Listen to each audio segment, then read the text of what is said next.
this group of speakers on the call with us tonight because they are some of my favorite people, favorite customers, and they're going to all give you different perspectives. And I think that's one of the great things in this industry, right? Is we can learn from other producers. And the thing I find in our business and throughout all the different things we do that having a variety of perspectives is really a good thing, right? You learn more from a group of people than you can from any one person. And so we've invited five of our various customers. They come from all different perspectives, and you're going to see that they're scattered all around the country. The farthest west on the call today is Steve Elliott, and he's out in Utah. I think the farthest east is Brett Foster, who's still working to join us from Boonville, Arkansas. And then we go up for a couple guys in Nebraska. So we got a great variety of these guys on the call. And the way I've set this up, I'm going to just be going Q&A with them. If you have a question, if you're listening in the audience live and you want to answer it, at the top of your screen, there's a chat button.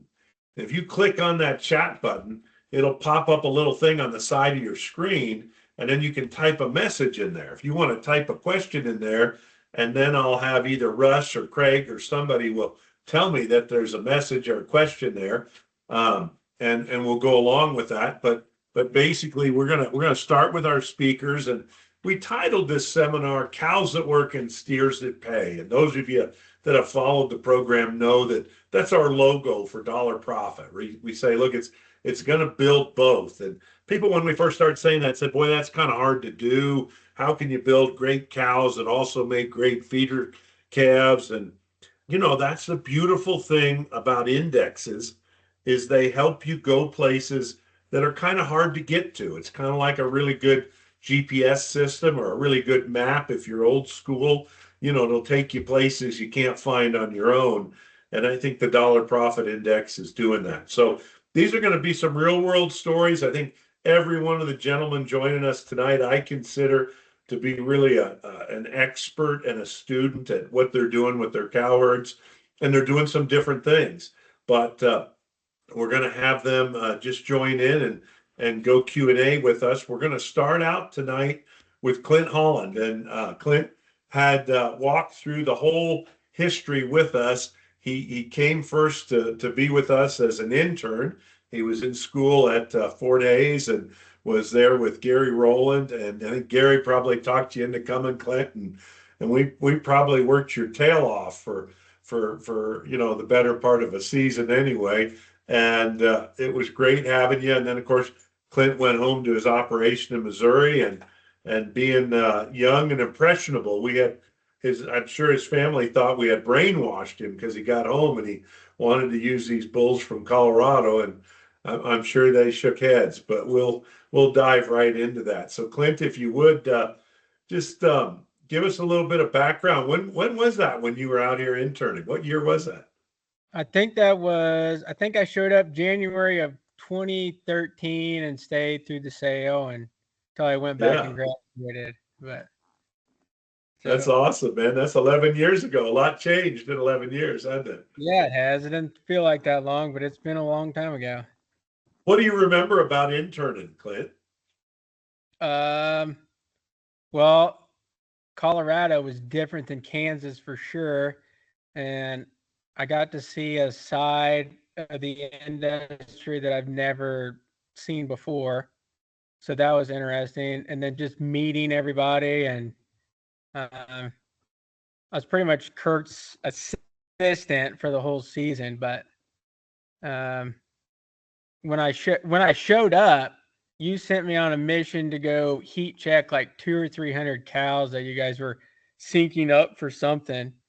And I go there for 2 whole days and not one came in heat. And I thought, these guys are going to think I'm the biggest idiot because I come back and say nothing's in heat. But it was accurate. Yeah.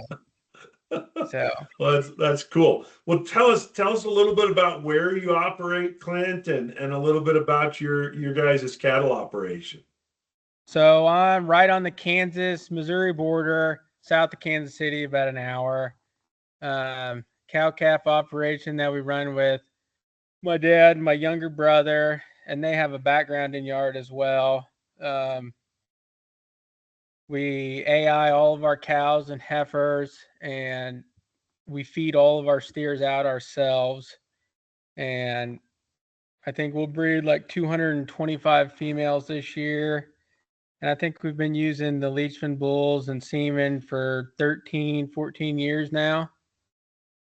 Um, our grass is probably a little different than most people. I mean, we're fescue, brome. Some of our cows go to the Flint Hills in the summer.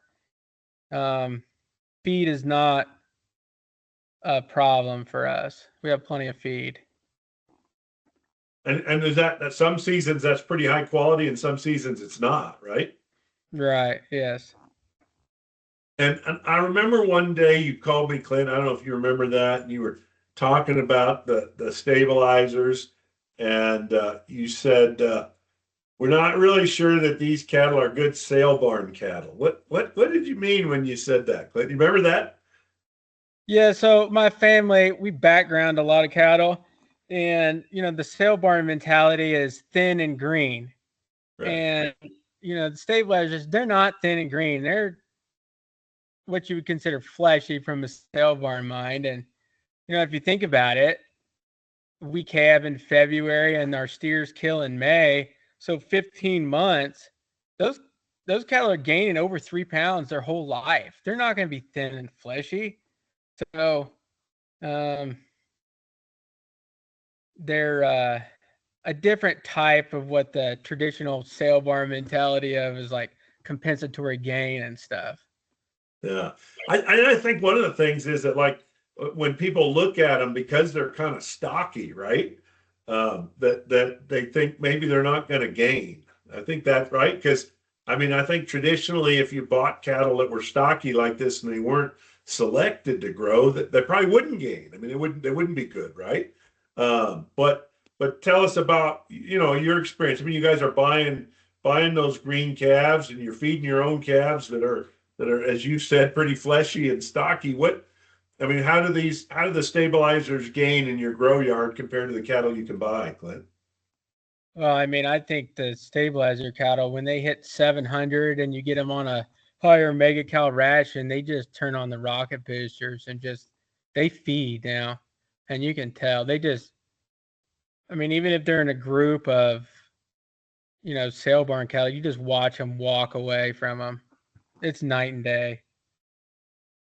And I know a lot of people when you're feeding those cattle, one of the things you want is you want to be able to get them pretty big, right? I mean, in this environment with the way feed costs are, it pays to get them pretty big. What do you target for your kind of outlay, Clint? Well, since we're pushing them at 15 months in our climate, May 15th is when we're killing ours, but we're starting to run into humid weather and the summer's getting in there. So it's tough for us to probably get that final push out of those cattle. So we're killing them at like 1450 right Uh-huh. now.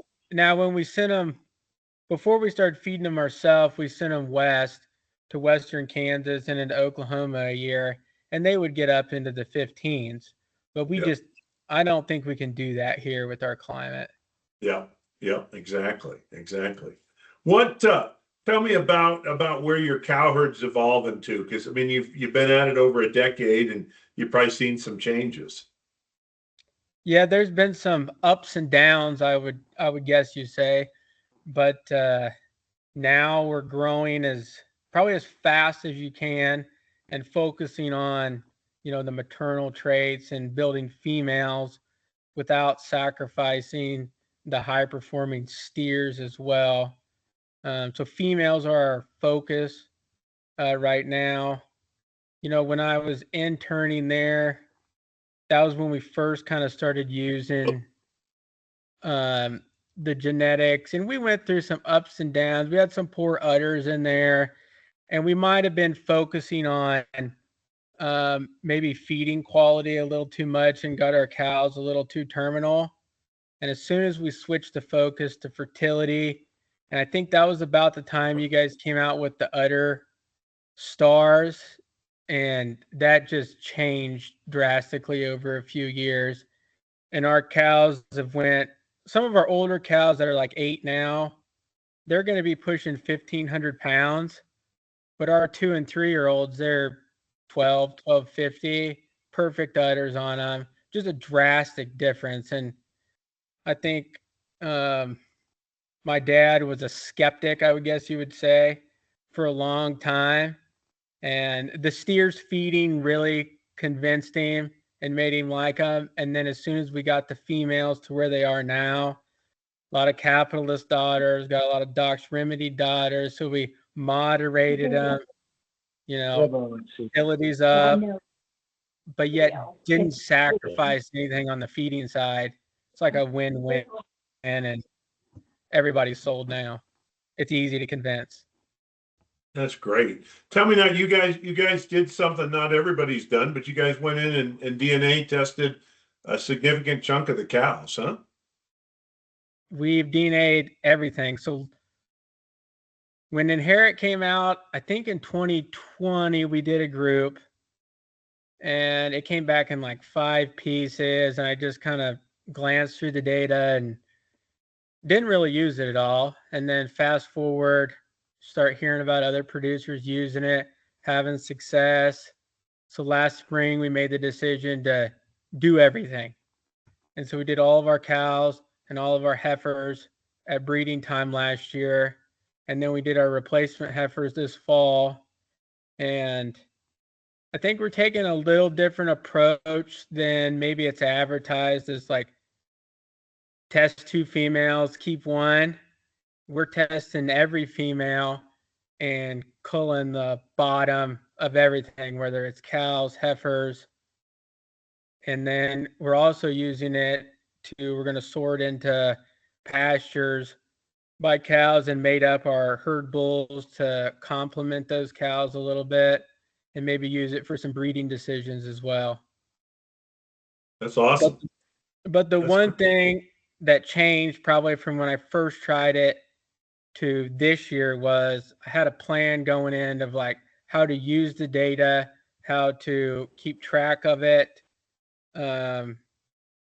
Instead of just keeping it in an Excel spreadsheet, I use the search point from Zoetis quite a bit. And then I've been able to like import it into our cattle software as well. So, riding through the pasture, I can look up any cow, see all of her pedigree, her EPDs and everything. More like what I think a seed stock producer does. Yeah. And the cool thing I think is you can do that. You don't have to collect any of the data yourself, right? I mean, that's like we had these seed stock operations. We spent an enormous amount of time and labor and energy collecting data. And the beautiful thing on this Inherit deal, you just got to take a tissue sample. You got to keep track of it, right? You got to make sure you know which cow it came from. But boy, you get a wealth of knowledge. That's awesome. That's awesome. Clint, as we go on to the next guy, is there any kind of parting words of wisdom you want to give to people out there that are considering using the system or semen or the Inherit program? I think the devils are in the details, and do your homework and keep track of everything, record everything possible, talk to as many people as you can. And if you're not feeding these cattle, you're missing out. You're leaving a lot of dollars on the table. Yeah, it's wild, isn't it? That's great, Clint.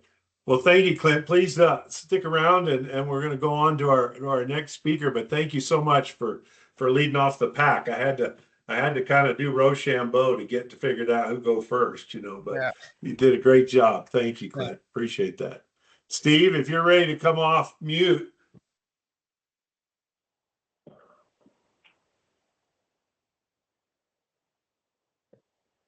Am I off? Yep, you're great. Oh, okay. Steve Elliott's from the Raftery Ranch in Thatcher, Utah, and I ran into Steve at the Loma sale out on our west slope, and Steve said said something to me, and as soon as he said it, I thought, well, I'm gonna have this guy on one of our shows. He said, he says this data works. he, he said we're feeding these cattle, and you wouldn't believe it. I said I can believe it, Steve. And so Steve, welcome to the show, and thank you for agreeing to participate. And tell us a little bit about how you got started in cattle, Steve, and a little bit about your operation. Well, we're just pretty much a small family operation. Zach and Steph, and my others, and Annie, and um, we just I'd always help people with cattle, and we'd brand and work, and me and Mitzi were kind of like, well, hell, let's get some cattle and do this deal, and have some fun. And then you get going, it gets addicting. I'm the first, generation going trying to build something, and we just build it and build it, and then as you get going, you want them better. You there's no limit to how good you can get, and so then things change, and you just start seeing things. So yeah, and we run uh like we'll probably have like three turnout 370, 360, like that. Not a big deal. We're just small, but we have a lot of fun.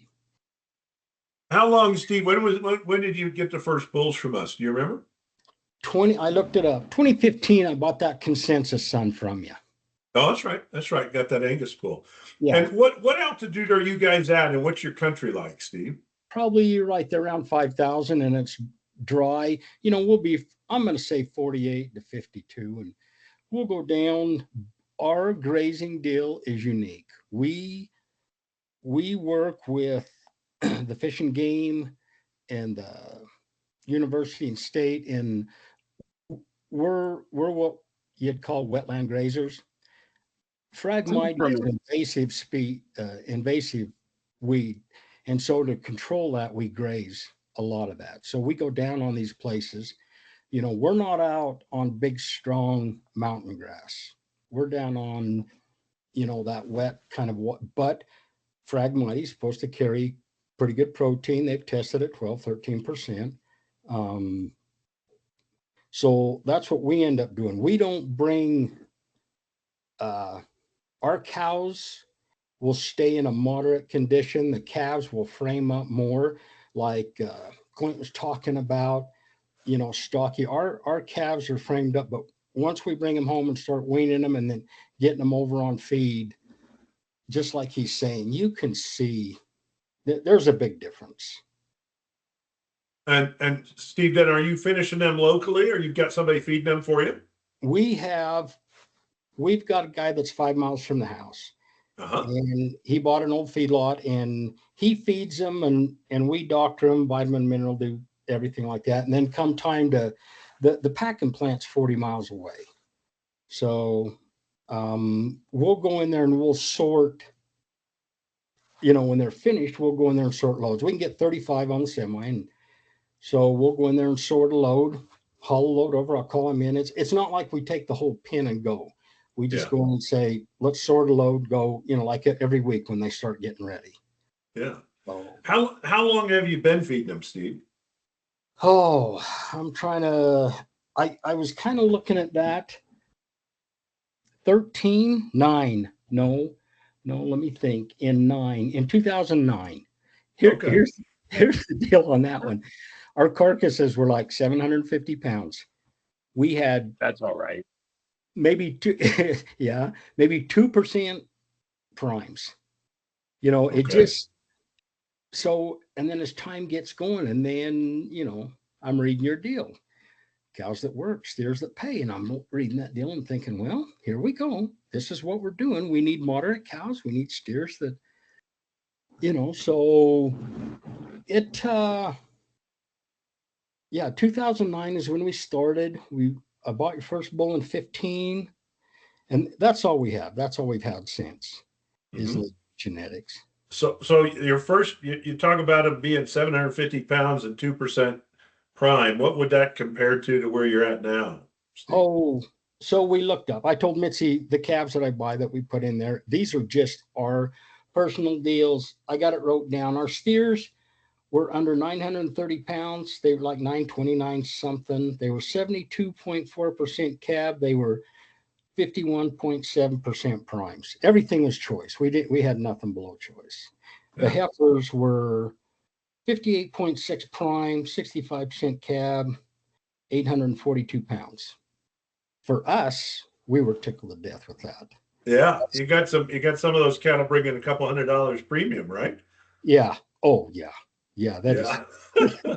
And that's the fun thing, right? I mean, if they can go into feedlot and grow well and convert, and then get to those kind of weights, and then hang up that kind of carcass, as Clint said, it's you're giving a lot up if you're not feeding them.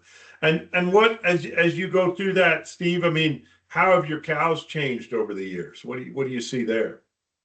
I feel like we've got a more uniform herd of cows. We've got performance is better. And just like Clint said, we had some of them bulls that put not so good udders on them, and we're trying to change that up and feet. And then you go into that Zoetis deal, and it says here's your strengths and here's your weakness. See, like for us in our country, 25 on milk is where we want to be. Mm-hmm. So we had that 231A son, so and his milk was 10, and so we went in and took a set of them heifers that were 29, 30, 31, 35 milk, and put them with him, and it dropped them down. So, like he's saying, kind of specific breeding to try and get them there. I feel like our cows are doing a lot better, especially, where they run, where it's not a fantastic summer range. Steve, you and I were talking, and you were talking about that DNA coming back, and looking at it and looking at the heifers. And I think you said you didn't need the DNA because you could see them good enough without it, right? Didn't you say? No, I don't. No, it's a heartbreaker. You get this, you go out there and you're looking through your heifers, and I mean, this heifer's beautiful, beautiful. You pull in on your DNA, and she's at the bottom end, and she goes to the feed row. She goes out in the feed pen. So, we can see we've been DNAing since 18, and so like we got looking at it, Zach's heifers this year on average were 23,300 average, and that's with a cap on them. So where we've climbed, where them heifers are getting the improvements we're making, we're just tickled about it. It's just pretty cool. The audience probably doesn't maybe know what the 23,000 means, but I think in the inherent database, an animal becomes a top 1% female if she's over 21,000 on dollar profit. And so that means that Zach's heifers on average rank higher than the top 1%. And it's pretty amazing, right? I mean, I don't know if we'd have done DNA with the Zoetis test on your original cows, they probably wouldn't have ranked there. But it shows what you can do with the right bulls and sorting the heifers. The sorting the heifers makes you go faster. There's no question about it, because you find those ones that you don't want to keep, and you put them in the feeding pen, right, Steve? I mean, that's exactly. It's like I was talking to him in 2020. His average was 12,000 something. So it's a constant, raise them, get them, make them better. I don't want to call you out on this, but part of that is you all started buying quite a bit better bulls after you started testing them, I think. That we did. And so here's that one that then you're up here, you're raising these kind of cattle, you're the bar's raising, and then you got to buy these bulls, and it's like talking to Kevin. Yeah, Kevin, how do we afford them bulls? He goes, well, you got yourself in a good predicament. Just keep going. Get the good bulls. So there we go. Yeah. Well, that's great, Steve. Steve, thank you. Thank you for participating in that and coming along with our program tonight. I really appreciate it. Yes, We're gonna switch gears now, and we're gonna move to a herd that's been using our genetics for a long time, but it's got quite a bit of Angus genetics still in their cow herd. Coot Malloy is joining us from Angora, Nebraska. He's from the Malloy Camp Ranch there. And Coot, why don't you tell us a little bit about your cow calf operation there in western Nebraska? I think I got you on mute still, Coot. There you go. Can you hear me now? You Okay. bet. Yeah. So, like you said, I think when I looked at our Zoetis, or not Zoetis, but the Inherit, I think we're over 90% Angus on our cow side of things. So, we actually this last year decided to just go all in on the stabilizers. We just felt like we were missing out on a lot of profit by not going with the F1 crosses. So yeah, anyway, I guess we're in the panhandle of Nebraska. We're in the Sandhills, kind of right on the edge. We've got a little bit of hard grass, but mostly sandy loam, and we've got some wet meadows that we used to hay. And now we're transitioning from February, March calving to April, May, and really enjoying that. So, someone mentioned the feed quality on our grass just varies so much from year to year with moisture. And so one of the things that we're looking for in the bulls is just feed conversion, trying to implement better feed conversion into our cow herd. And sorry, I'm a little scatterbrained here. Kind of nervous. That's all right. No, you're doing good, Coot. I'll if you want, I'll ask you some questions, and so you guys have been AIing for almost a decade using some of our bulls. When would you have used the first stabilizers, Coot? We kind of trickled some in. I think it was about 4 years ago. We used Little Capitalist and Yosemite. And I just like the idea of using a stabilizer on my heifers to get a little more gain out of those heifer calves, because they tend to be quite a bit lighter. So yeah, and our focus on our breeding prior to using you guys was just growth, marbling, ribeye, and kind of what we've seen is our fertility's gone down quite a bit. So we're trying to fix that. I mean, it's funny, people that drive through the sandhills probably see it as a sea of grass, but it's really, it's not easy country. It's not that grass is a challenge, right? And I think the reality is that as we select cattle, one of the things that happens unbeknownst to us is if we chase growth and carcass, we can create cattle that don't have a lot of inherent fertility, or have less inherent fertility, I should say. And as we look at the Angus breed today, we certainly, when we look at our cow fertility EPD, I think the average cow fertility EPD of Angus is about 0.9. And I think the average fertility of our stabilizers in the spring sale is, I got the statistic, I'll show it later, but it's like 3 something. So it's just a stark difference. Did you keep some of those first daughters then back when you started using them, Coot, or not? Yeah, we have, and I've got a couple cows that I've flushed, and I went stabilizer on my Angus cow with them, and man, I love those heifers that I get out of them. They're wide, got good capacity, moderate framed, and so for our cow side, we haven't been using stabilizer quite long enough to see the longevity aspect of it. But on the calf side, you can pretty much pick out which calves are out of the stabilizer bulls. Just they're square hipped, just good depth, and I forget, was it Clint was saying, just they look fleshy. And yeah, I've been real impressed with them.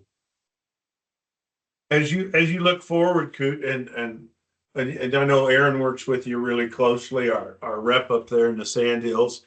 What are you looking for as you try to make decisions on which lines to use? You're probably going to AI again this year. What are you looking for there, Coot?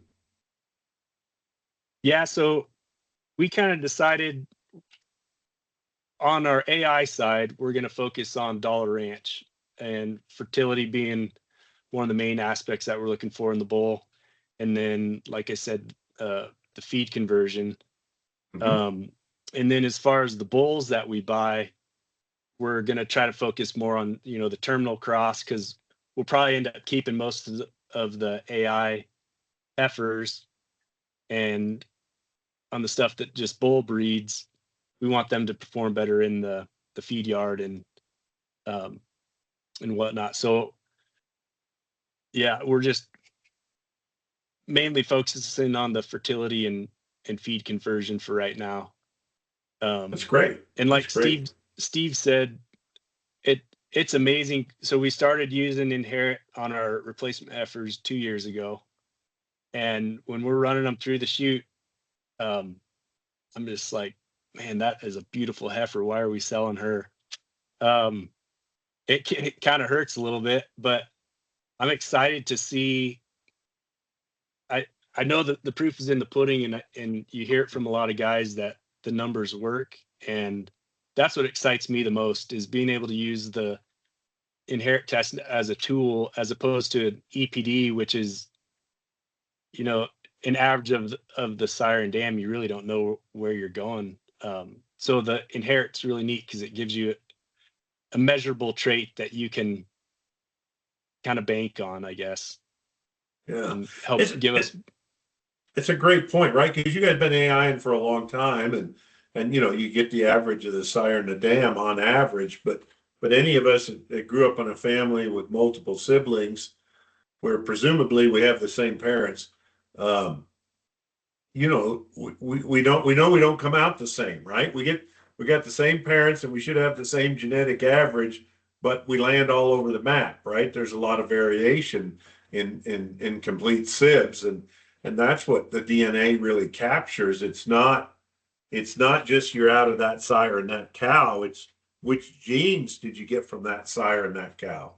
And I always like to say it. Everybody says, well, if you know the parents, you know what's going to happen. I said, well, I think that at the end of the day, we can think of a lot of situations. I think Michael Jordan had several siblings, but only one of them was the best basketball player in history.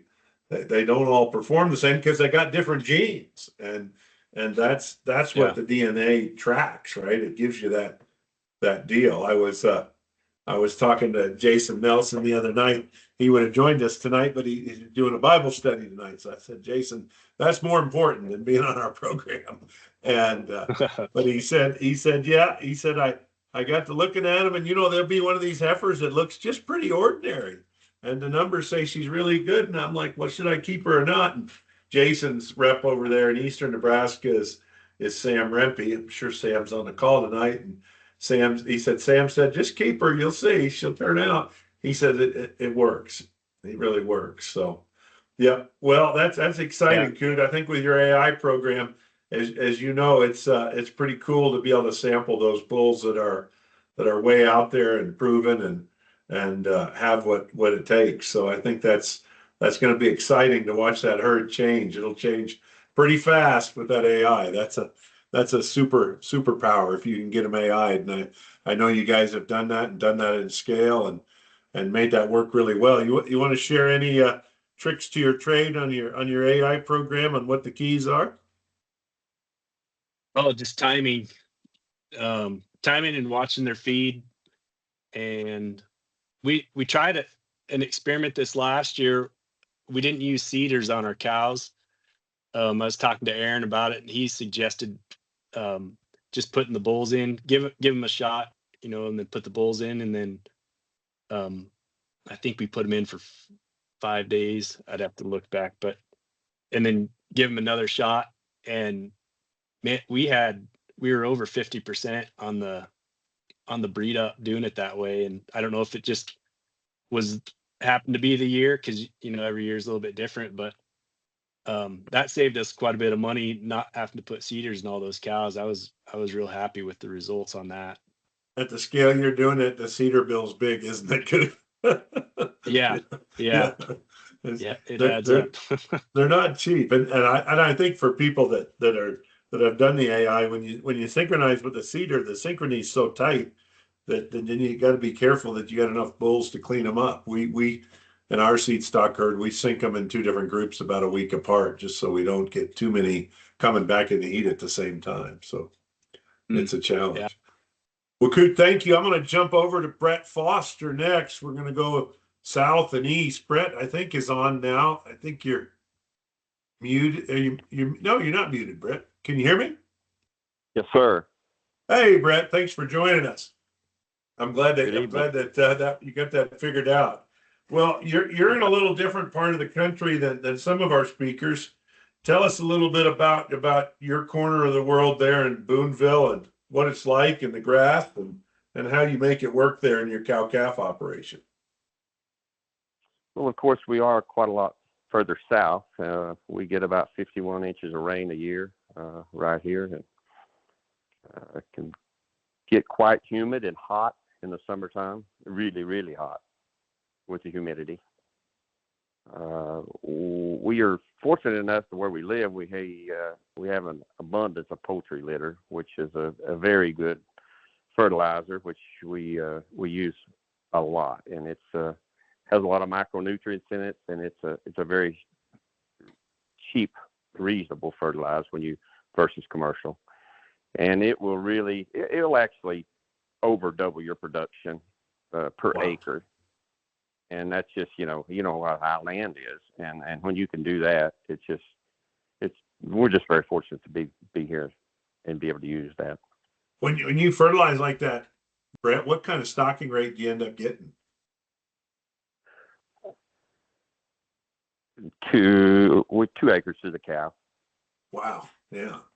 We do that. We do that in Wyoming too. It's just, we measure 2 acres to the cow per month, not per year. Yeah. There'll be some of that. There'll be 2 acres to the cow, and you can go in and swap some hay out from under them on a good year. You're making me jealous now, Brett. Brett, well, before we get to go on about genetics and bulls and stuff, you have a very accomplished quarter horse program. Can you share with everybody kind of what you're doing there and some of the success you've had? Well, we do have some horses. We love horses. We keep about 30 mares and 2 ranch stallions, and we AI to some outside horses. And we just, like you, we are building. I love to build, whether I'm building a cow herd or the ultimate horse or building a ranch. And we really like trying to build the ultimate ranch horse, and we go different directions with them. Some of them we try to build that's really user friendly, and some of them that are just jam up good cowboy ranch horses. And then we build a horse that's try to build one for the performance, for the arena, that we introduce a little bit of speed, meaning the quarter horse. I mean the running quarters to the cow breds, and seems to be going quite well. We really enjoy that. When I first heard that you did that combination, I thought, the other guy I know that tried that was my dad, and he ended up with some pretty interesting horses. So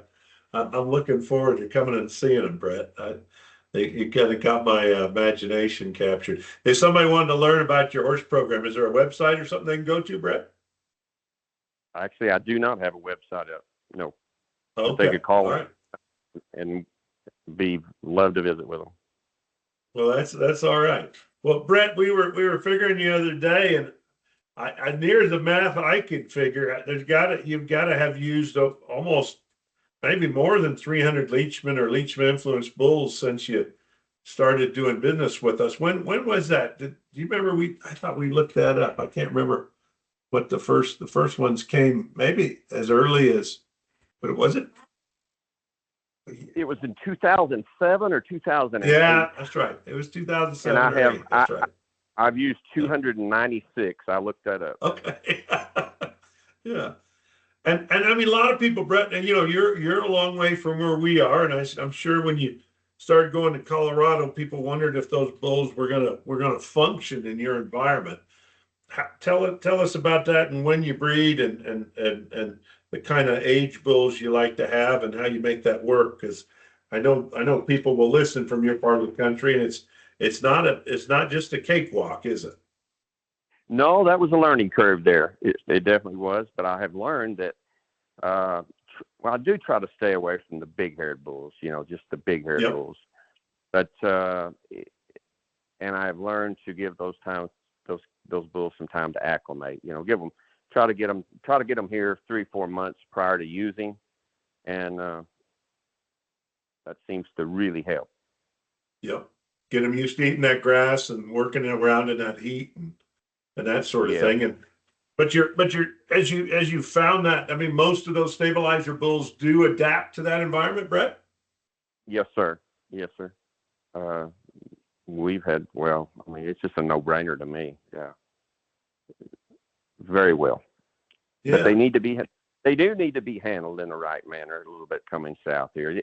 You're asking a lot of him if you buy him, get him, and he's, hadn't been turned out, and you as soon as he hits the ground here in our environment, start breeding cows, it makes it pretty tough on him. You bet. You bet.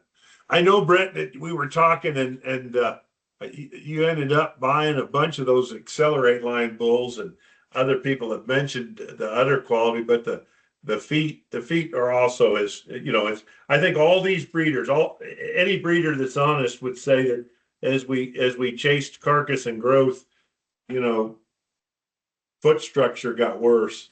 It just did. I tell people this must be something related there. We don't know what it is or why it is, but it had to be, because it showed up in our herd and on most herds, and that was a challenge. But I know people that when they buy, they want to know if that warranty is really real.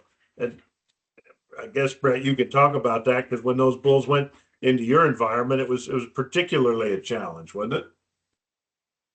Yes, it was. And you mentioned the Accelerator. I did.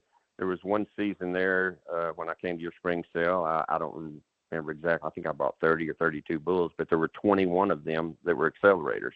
Yeah. And I really did have quite a lot of feet problem there. Yeah. Especially because of our environment. We're coming in here and it's wet. The ground, the ground's really wet a whole lot of the time, and there's not that much rock to work that hoof off. And we did have some problems, of course.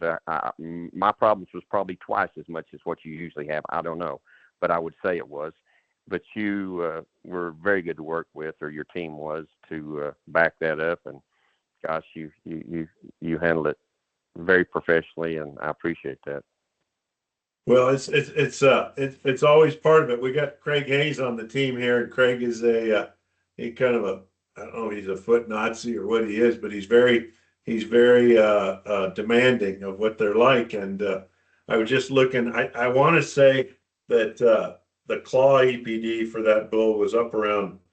It was a horrendously high number. It was a 0.7 or something, and our average bull now is a 0.4. And so we've gone from being at the worst end of the spectrum to way better than average now, and that's it's certainly helping it. We really see a big difference there, but it's important because it's feedback from producers like yourself that got us focused on that, and we've been working hard to make it go forward.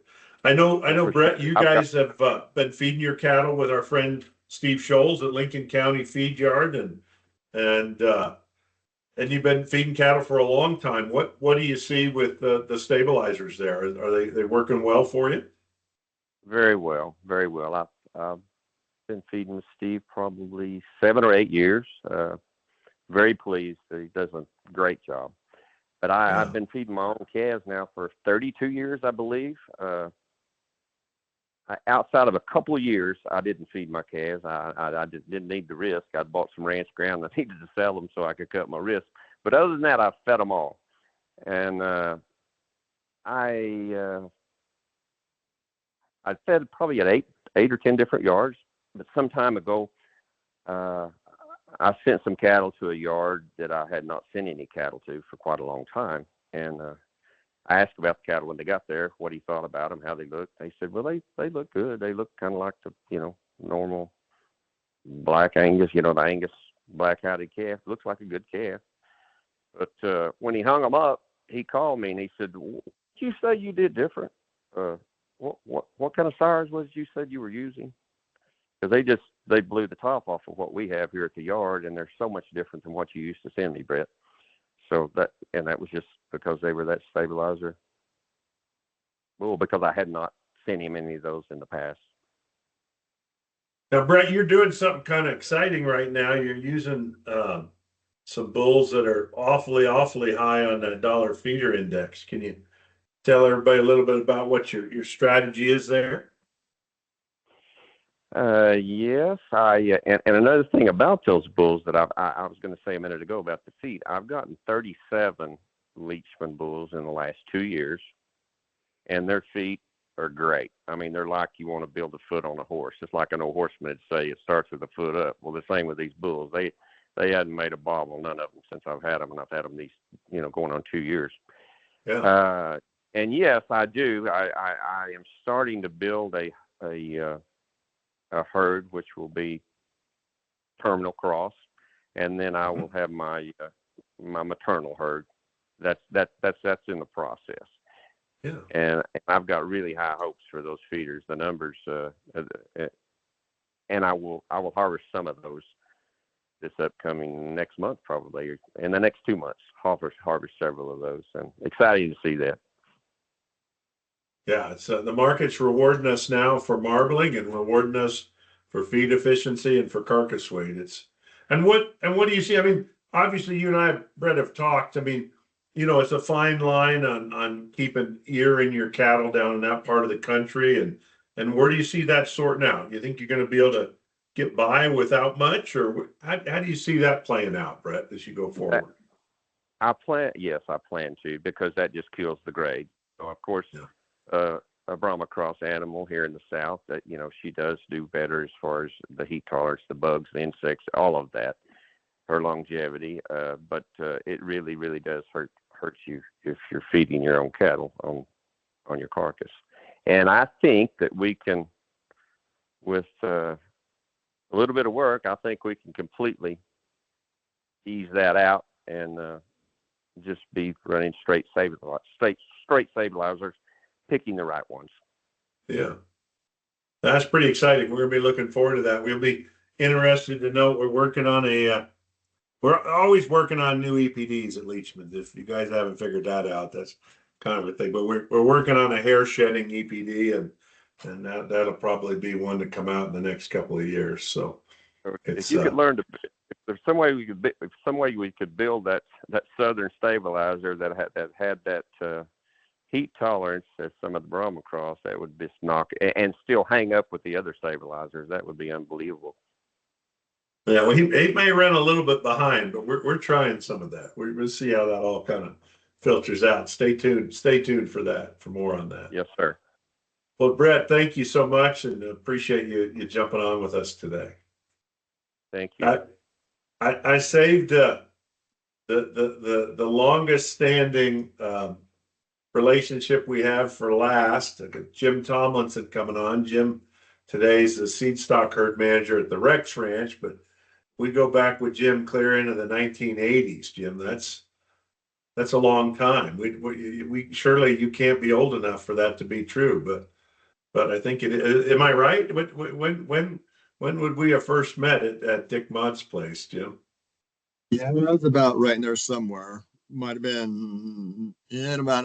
It was 91, actually. 91. Okay. It was right after. 91. It'd be after I got out of college. That'd be right.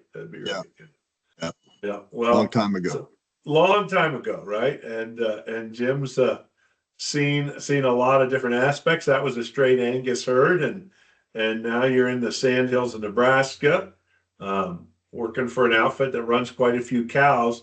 Tell them a little bit, Jim, about what your division's about and what you're trying to do there for for Deseret and the Rex Ranch. On the Rex Ranch here in Nebraska, where we got several different, well, we got like 5 different units and whatnot. And the unit that I'm on is the seed stock unit. And we raise bulls to not only come in, go back onto the other units in Nebraska, but we also send at least over 100 bulls a year to our other sister ranches throughout the nation. And tell us about the cow herd there and how you run them and when you calve and what you do with them, Jim.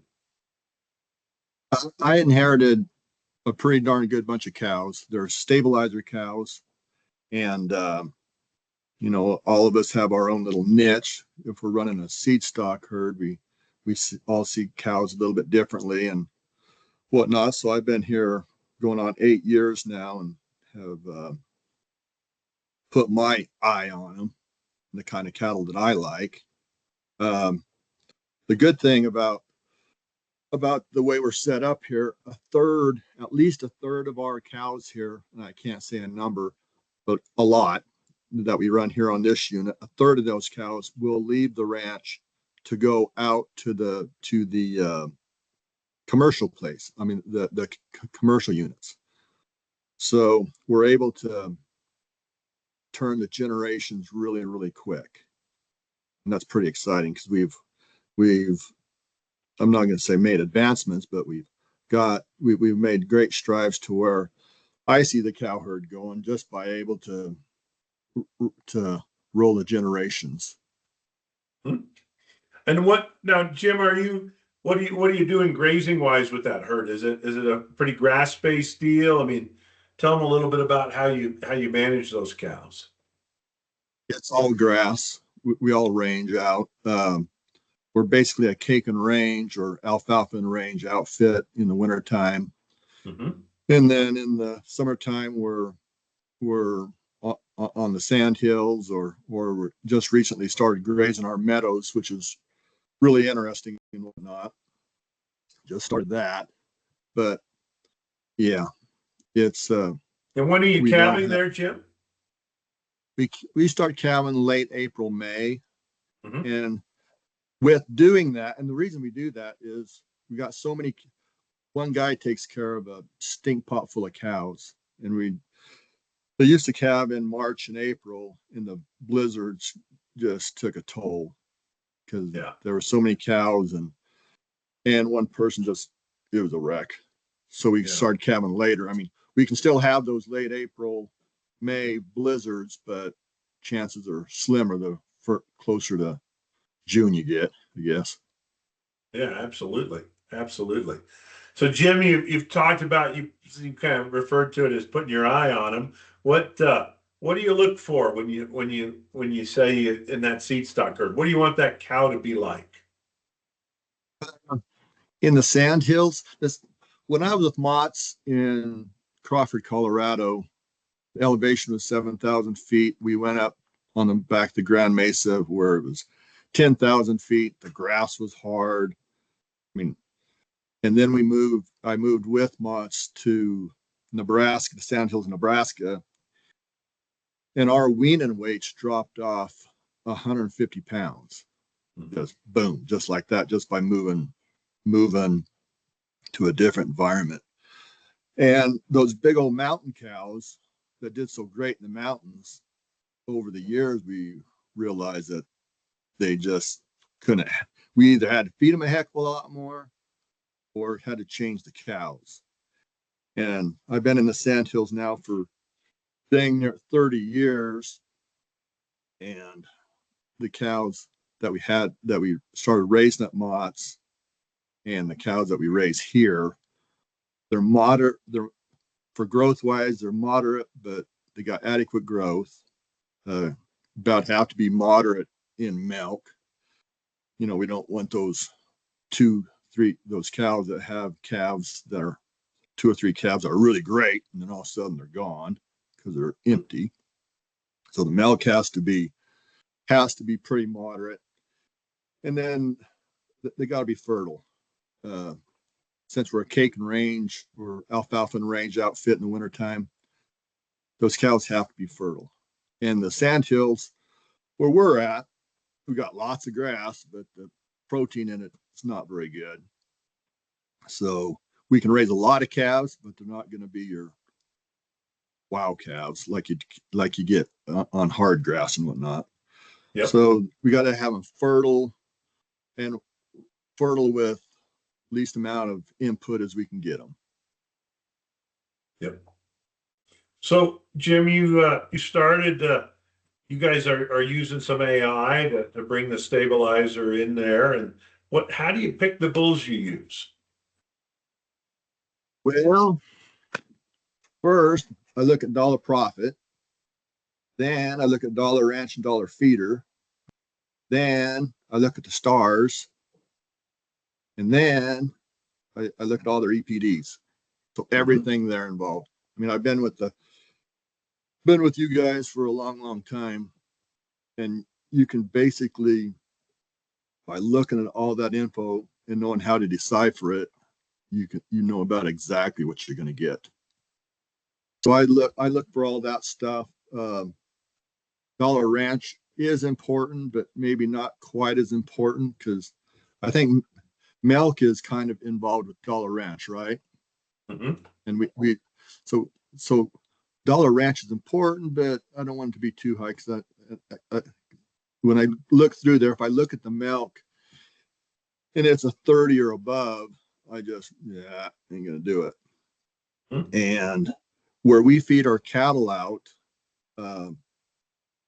feeder's really important. And where our cattle are weighing, or when I first got here, our cattle were probably weighing 1,300 pounds. Now they're in that 1,150 to 1,175 pound range. But our feeder cattle are finishing out at 1,500 pounds. So that's pretty darn good, and their conversion is really good. You might get the award for best quote of the webinar. And people always ask me, say, how small a cow can you run and still max out carcass weight? And we're pushing that, aren't we? We're it used to be you push the low birth weight and the growth, and we got cattle today with EPDs that are calve easier than any bull in history and grow like a weed. So that we're able to beat that antagonism. But this spread between cow size and carcass weight is a challenging one, and I think we are bending that curve quite a bit. I think even if we look back at some of those bigger cows you had earlier, maybe didn't produce as much carcass weight as some of these cows do now. Would you think, Jim? Yeah, I'm sure they didn't, because I haven't looked at that carcass information for a long time. Well, since I've gotten when I first got here, but it wasn't nothing like we have now. And the feed conversion that we have here is really great. Yeah. Jim, I also know, you talked about looking at all the EPDs, but I will say this about Jim. You sneak through and look at the bulls at the Loma sale and at the feedlot. I think you've already been to the feedlot in Wyoming, and you tend to show up a couple of days before sale time and just get a look at everything, just to kind of get a feel to make sure that what you see in the numbers is what you like, right? Right. You gotta have the individual to go with the numbers. I mean, if you got a bull with great numbers and he looks like a dog, somebody else can have him. Yeah. somebody else can breed to him. Yeah. So Jim, as you guys have used those bulls over the years, what would you say are your favorite daughters in the herd right now? When I seen that question that you sent to us, I thought, well, that's going to be easy. But then I started thinking about it. I said, well, there's got some good profit daughters, got some good capitalist daughters, got some really good luxury daughters, first class daughters, Haas daughters. There's really going to be some really interesting Haas daughters. And the way we roll through the genetics so fast here, where I'm kind of in a unique, really good spot where if I don't like them, I can send them on to a commercial herd and they'll be fine commercial cows. So the cows that we end up with here are all really, really good. So in to answer your question on which bull, I'd say all of them. Well, you get to filter through them, right?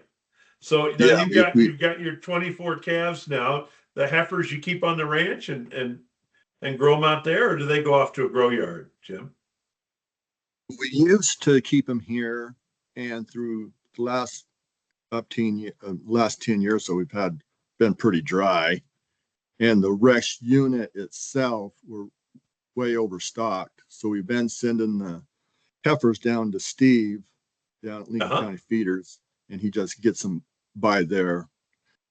And but the bulls go there too. Yep. And you've been down, I'm sure, and looked at them. What in your 2024 calf crop? What's impressing you? They'd be kind of similar to some of the bulls we have in the sale, I suppose. Yeah. You know, I texted you and Gary last summer, and I listed the bull calves or the bulls, the sire groups in which I liked them, and Kingpin was at the bottom.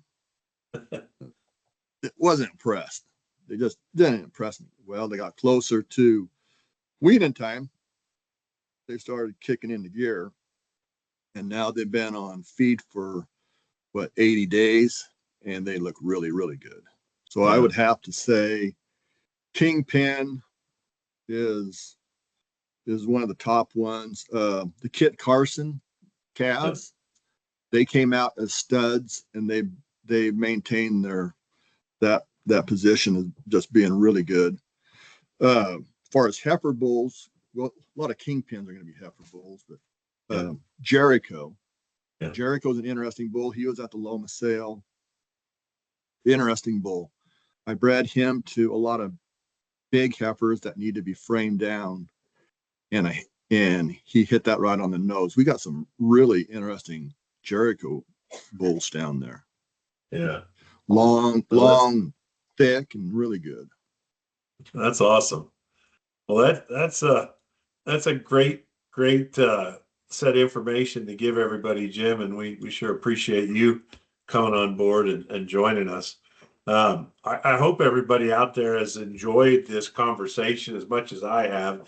It's a fun way to see these gentlemen doing very different things in different parts of the country, but having some common threads through all that, on what they're trying to do, and you know, we can tell people these numbers work and everything, but the proof's always in the pudding. I always think it's great when we can share with people that have been doing it as long as you guys have, and we sure appreciate you coming on the show and talking with us. I did have just kind of a little show and tell that I would share with the group here before we say goodbye, and then Russ is gonna just do a little walkthrough on our on our web-based marketing system that shows you how you can bid online if you're not going to actually make it to the sale. So let me just put up. I've got just a little show and tell on some of the bulls in the sale. I'm trying to click the right button here. Let's see. I think I did, and then I think I gotta go share it. There we go. So this is the schedule coming up for the spring sale. And I just want to remind everybody, we are going to start our events on Saturday this year. We've gotten already over 150 people that have RSVP'd to join us on Saturday. And we're going to do how to read the catalog, and Craig's going to go through looking and scoring the bulls and star systems, and then Russ is going to walk us through some of the lead bulls at the top end of the sale, and we'll have a dinner and social right out at the place at 5 p.m. And then Sunday we'll start with church in the morning at 9 a.m. Then the heifer sale will kick off at 11:30. We'll serve lunch during the heifer sale, and the banquet will be that night. And we did harvest Now, let me just say, if you want to come, I think we're going to win the contest for best steak served at a bull sale. We harvested 5 stabilizer cross Akaushi steers, and near as we can tell, every one of them was prime. And we've got the middle meats off those steers. if you're with us in Meriden in Wyoming on March 23rd, you're gonna get your fill of some of the best steak served anywhere in America. It's a phenomenal product. And then on Monday, we'll have the bull sale. We've got 570 head cataloged. I'm sure we'll be closer to 530 or something through the ring, but and they won't come through the ring. It is going to be a video sale this year. So the bulls are in pens. They're real easy to look at, but we've got big TV screens in the barn, and we're not going to bring them through. We surveyed a bunch of customers, and they said we go out and look at them anyway. And so, Lee, you're okay. You don't have to bring them through. So, and this is going to be our first sale in Wyoming. We're giving away my wife had a beautiful commemorative set of scarves made that say welcome to Wyoming, and we're going to give those away to everybody that's there and a buyer. And we sure hope you can come out and join us. Just for clarity, the location, we used to be here in Fort Collins, right? But now we're about 90 miles north. We're actually about 48 miles northeast of Cheyenne. The town is Meriden. The directions are in the catalog. That's also 37 miles south of Torrington, or 50 miles southwest of Scotts Bluff, or if you fly into Denver, it's a 2-hour drive up to Meriden from there. Hotel locations are in Cheyenne and Torrington and Scotts Bluff. We've got a Holiday Inn Express in Torrington and Scotts Bluff that have a special rate. And then a lot of our cooperators and customers will be staying at Little America here in Cheyenne. And so you've got all those options, and we sure hope you can come join us. We are offering more bulls. I'm fully convinced they are better bulls.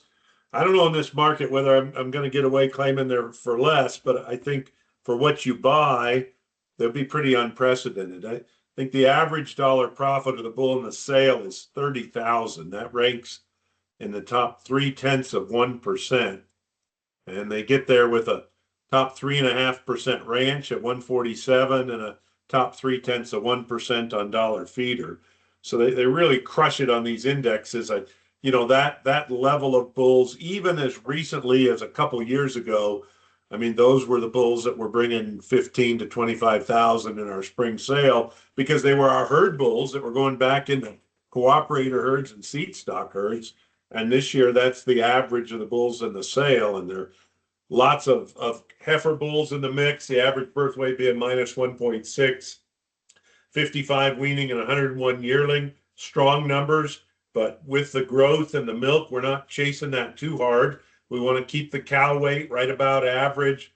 There's that cow fertility number, 2.79, top 4% rating for those bulls. Marbling EPD 0.96, which is top half of 1%, and they're over 1 on ribeye. They're in the top 25% of the database for feed conversion. They're in the right on average of our stabilizer database on a negative PAP. They are 3.5 star on average on teat and udder quality, and the average claw bull is a 4-star. And that's a huge improvement from where we've been anywhere in the past. And so we're really excited about that. The average frame score on those bulls is pretty moderate. It's a 5.5 frame score, and that's right where we want them. We want that cow to be moderate, and we know that we can take that moderate cow and produce lots of carcass weight. This is our lot 1 bull, really kind of a Mr. Fix-It bull. We'll use him, we'll syndicate him, and divide him up into shares. If you're interested in owning part of this bull and get some of the early semen this year, we'll call in and talk to one of our reps. He's really unprecedented in his combination of profit, ranch, and feeder. He's, top 0% on all 3 of those. So we look at the database today with 1.6 million animals in it. And at 44,000, this bull is in the top 5 or 10 on dollar profit. And he's off the charts on feeder and way off the charts on ranch. And a bull that that when you go out and get the pen with him is really hard to get around. He's not a big bull, he's a moderate bull, but his expressiveness of that muscularity, the picture doesn't do him justice, because when you look at him from a 3/4 on, his lower stifle and shape in that hind quarter is just impressive. You can sort of see it in his shoulder. He got muscle on that shoulder, and he's out of this all caps bull. We fed some cattle out of all caps. I think they ended up going almost 100% prime, and that's one of the high marbling bulls in our database. And this bull at 1.26 for a bull that's about 3/8 continental, he'd probably be one of the highest marbling bulls you're going to find anywhere in the United States with that kind of continental combination. And then to do it with all the stars. I mean, just look at how he fills up the boxes.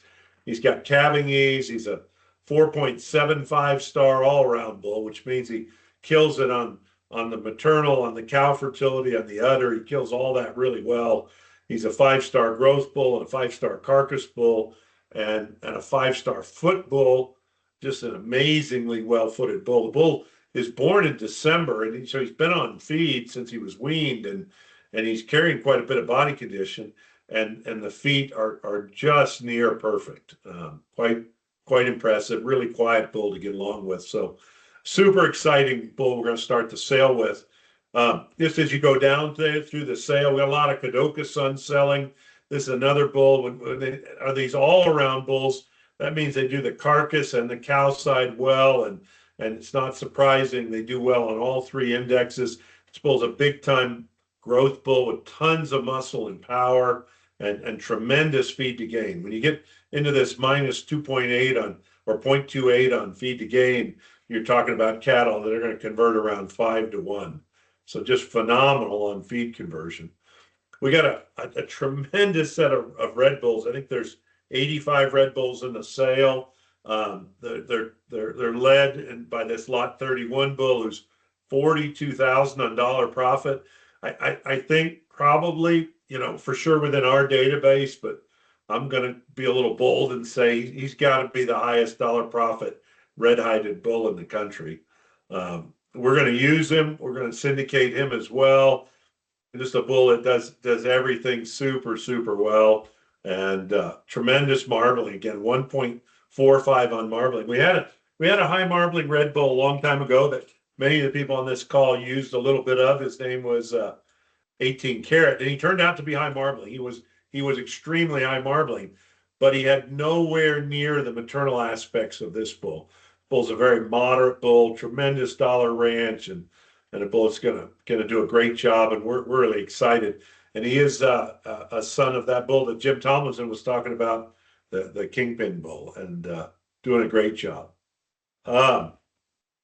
Here's one of the top judicial sons that are selling just under 39,000 on dollar profit. Kind of seems like a broken record, but this bull's going to build a lot of prime carcasses. We're going to use this bull in our own system, lot 36, bull we're collecting semen on right now. I jumped to this bull. This bull has intrigued me ever since I saw this picture. What a truck. I mean, what a truck. And he's a minus 1.9 birth weight, which is low enough to be a heifer bull, but this bull's so thick and powerful. We didn't give many calving ease stars. He may turn out to be a calving ease bull, but we didn't give him any stars. But you talk about a bull that bends the birth to yearling combination, is feed efficient, has tons of marbling, tons of ribeye, just a really interesting bull. I put the wrong caption there. That's not the right caption for that bull. And now I'm realizing that I got short of time and I was helping people log in, and I think the captions are going to be wrong on the rest of these bulls. Yep, I didn't get it in. This is a Just Right son that's selling late in the sale. Really interesting bull here with the 5-star calving and maternal. We're 100 bulls into the sale and still looking at bulls that are in the top 0% on dollar profit. And it just keeps going. Here's a King James son, 32,000, lot 141. We jumped clear to 254, and here's a $30,000 profit Just Right son that does a whole bunch of things super, super well. 5-star all around bull. This Keytown son, clear out at lot 449, $31,000 dollar profit. I mean, for years we didn't have any bulls that were anywhere near that high. And then I jumped down clear into one of the I think it's in the second to last pen of bulls. Here's a Cavagny's bull with 23,000 on dollar profit, still ranks in the top 2%, and off the charts on Dollar Ranch at 171. A super maternal bull that will build great cows. The other thing I wanted to highlight is that I think this is going to be a tremendous offering of high dollar ranch and high dollar profit females. If you were listening to the program tonight and you said, geez, I'd love to have a cow herd like those guys are talking about, and you're just getting started, or you want to jump further ahead in the line quickly, buying some of these top females will put you there overnight. We're offering 202 stabilizer females, reds and blacks, tons of dollar profit, cattle that rank way up in the top 1%. And you talk about starting with a bang and coming out of the blocks in a hurry. These females will do that for you. And there'll be 200 of them. There'll be 93 registered Angus, the largest registered Angus offering we've had. We have a substantial set from one of our cooperators that are going to be in the sale, and just tremendous Angus females with way more dollar ranch and way more fertility than you're going to find in most Angus cattle. So if you found yourself listening and say, gee, I still love Angus cattle, but I'd love to find some that were really fertile, these Angus females will do that. They'll go into a registered herd. Of course, they'll make great commercial females as well. And there'll be 93 of them in the sale. We've only got 8 red Angus in the sale. Got some pretty fancy ones like this control daughter out of a Merlin, and they'll be pretty shiny and pretty square and pretty high indexing. And then we've got 21 Charolais females, and they're really coming around the corner. Low birth weight, super high marbling, moderate females really do surprisingly well on our overall profit index, which of course is looking at the maternal, but then they do super well also on our terminal index. And so great set of these 21 females, start up a registered Charolais herd. And if you are interested in learning more about that or any of these females, we urge you to reach out to our team. Aaron Rasmussen is in our upper High Plains region from Montana all the way down to Kansas. And he works really closely with Coot and can help you find the right animals. Jared Watson has the south and west of the country, and has been with us for a very long time and is a real favorite among customers. And Kurt Schenkel now is doing from the Mississippi East, and he works with Clint, and I know he's been down at Brett's place, and these guys are really knowledgeable about the cattle. One of the things that I think is hard, you come into the system, there's so much data, there's so many bulls to choose from, it's hard to kind of get your bearings. And these guys can really help you zero in. They can give you a sub list that's maybe more particularly picked for you, and you can use that. So I just want to encourage you to reach out to them. Their phone numbers are on our website, they're in our catalog, and these are really trustworthy men that we're here to help you. So we encourage that. Now I'll jump over, Russ, and I'll let you share the platform and just should give them a little how-to on how to use the bidding platform at leachman.com to bid on bulls if people can't make it to the sale. Sounds good. Thanks, Lee. I will reiterate with the sales team. I mean, these guys are top notch, and I mean, they know the program inside and out. And as we go into the platform stuff, these guys can help you navigate that as well. Probably the easiest way to get into the platform is just going to the Leachman website at leachman.com, click on sales. I'm just going to kind of walk through it for everybody to see kind of how easy it is to navigate. Click on the sales, current sales, and then scroll down to this box. And I thought we had it white, but where it says the Leachman Cattle Platform. And that's the easiest way to get right into the platform. And it'll take you to this page. And this page here, you can see what all sales we have listed at the time, our private treaty listings, semen sales. We're going to put Some older semen listed in here and embryos. We're going to get that listed here shortly.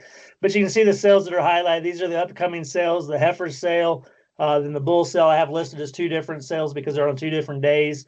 When a sale is live, so when on the 23rd, when we're selling the heifers, you'll see this live now button. I have the bull sale live right now just for demonstrations, but you'll want to see that. Well, usually before all these sales, at least 30 minutes prior to the sale, go live. So you'll see that, and that's when you know you can click on that to go to sale. As you're looking at the catalogs, we're just going to click on the heifer sale here real quick, and you'll see these categories, and you can click on these categories and say, hey, I just want to look at the Angus females, and there you go. There's all the Angus females will pop up there.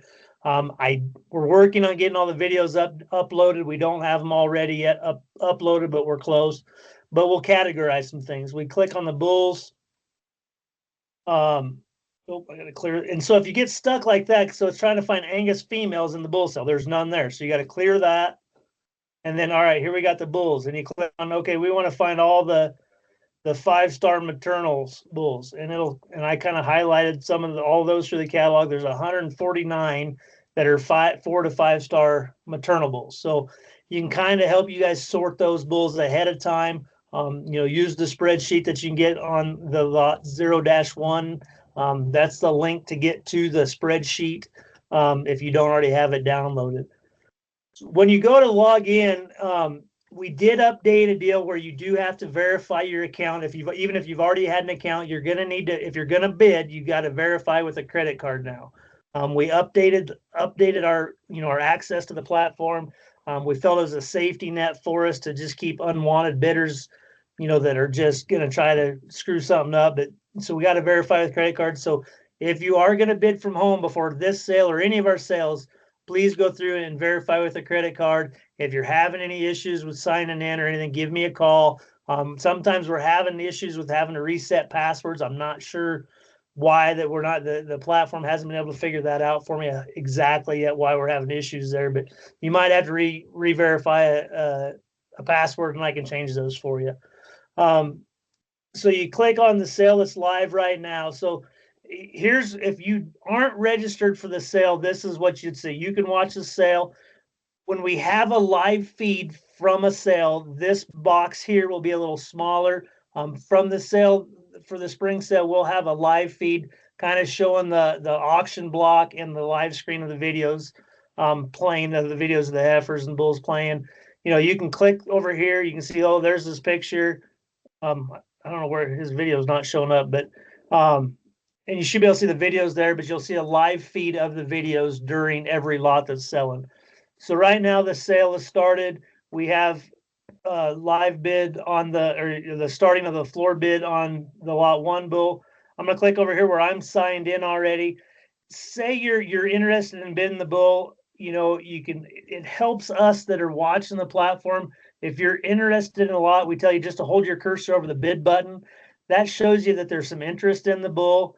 And then in the I'm done if you're done. But you click on the bull. All right, you can see the high bidder is I'm buyer bidder number 100. I've got the bid right now. I think one of my other guys will jump on here and bid.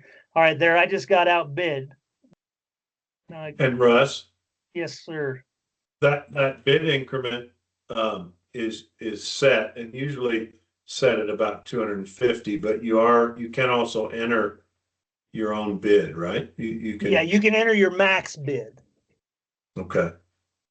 So just take us back and show us that deal.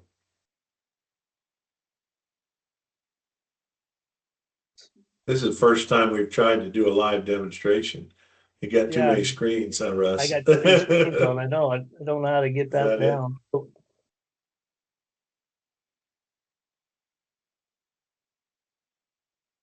I don't know what that did.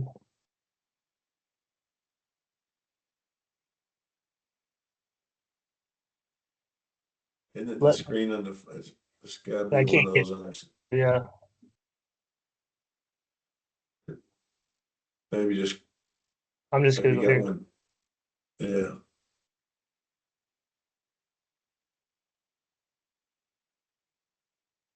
All right, what were you asking me to do there, Lee? Sorry. Oh, to put That's in. okay. Let me get logged back in.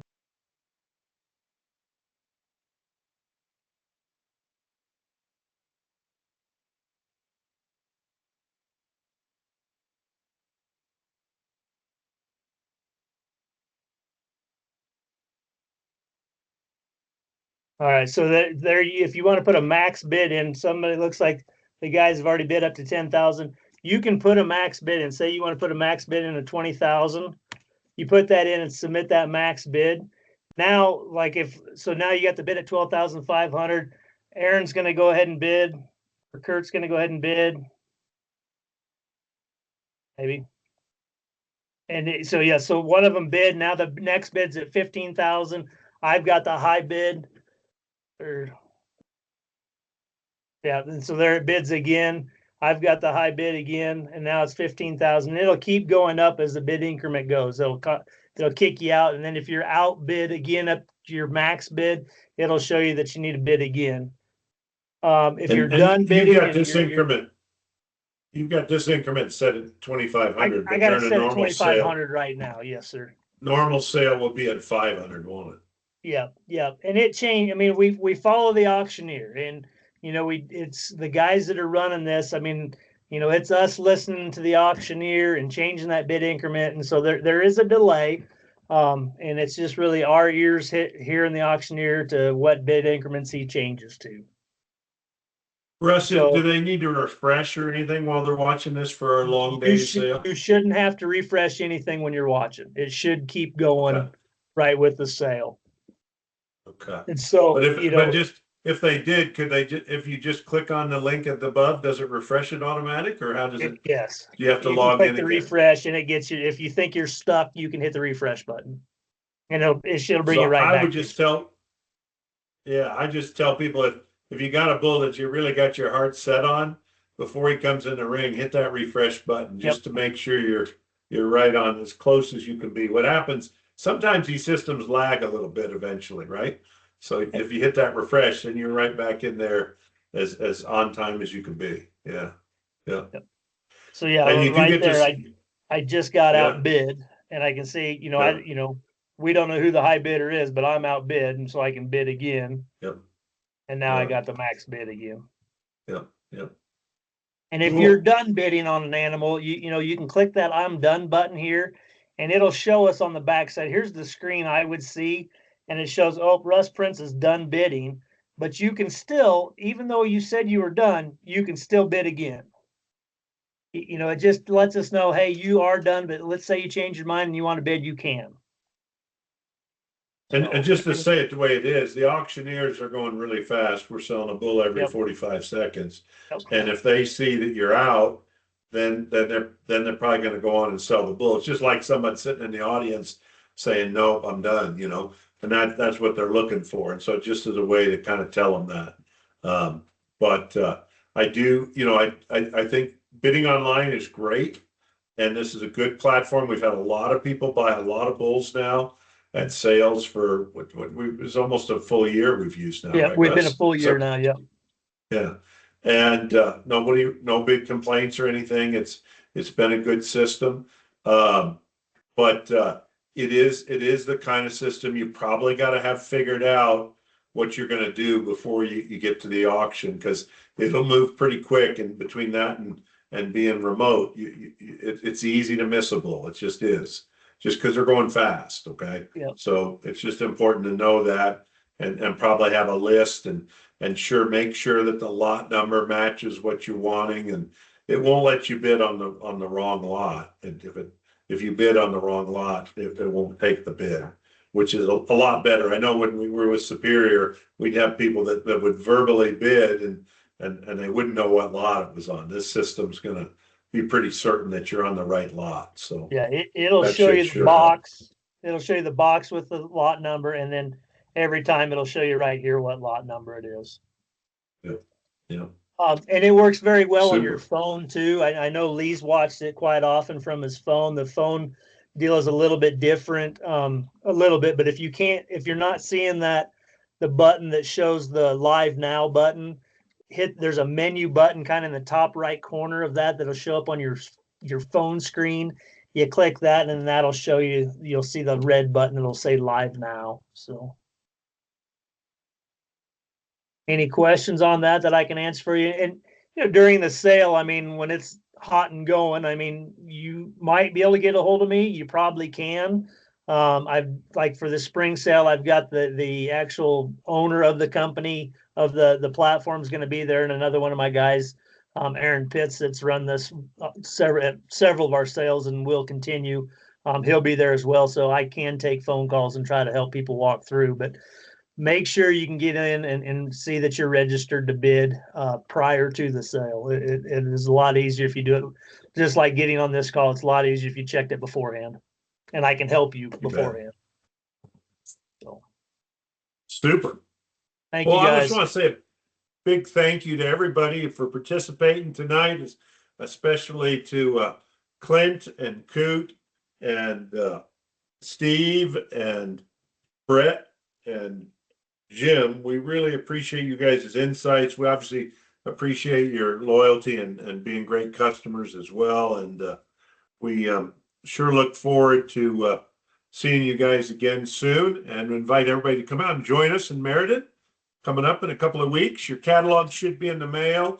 If you are still looking for a catalog, they do mail priority. And so if you call into our office, they'll get one out the same day, and you should have it within 2 or 3 days. So I think they're just starting to hit mailboxes now. So we sure appreciate everybody. And like I said, if you would like to attend, please RSVP. We want to make sure that we've got a steak for you. We'd hate to run out of steaks and have to give you a hamburger. That would be bad, but that's what we'll do. We'll feed you one way or another. But if you RSVP, you'll know you have a steak. So please do, and feel free to come with your family or friends or whomever. We're excited to have everybody out. It's a great new facility and a great set of cattle. So thank you very much for joining us tonight. We appreciate it, and we're just so grateful to be in this business in this country and get to enjoy these times. It's a great time in the business, and it's a business we love. So we appreciate it. Thank you very much, and good night.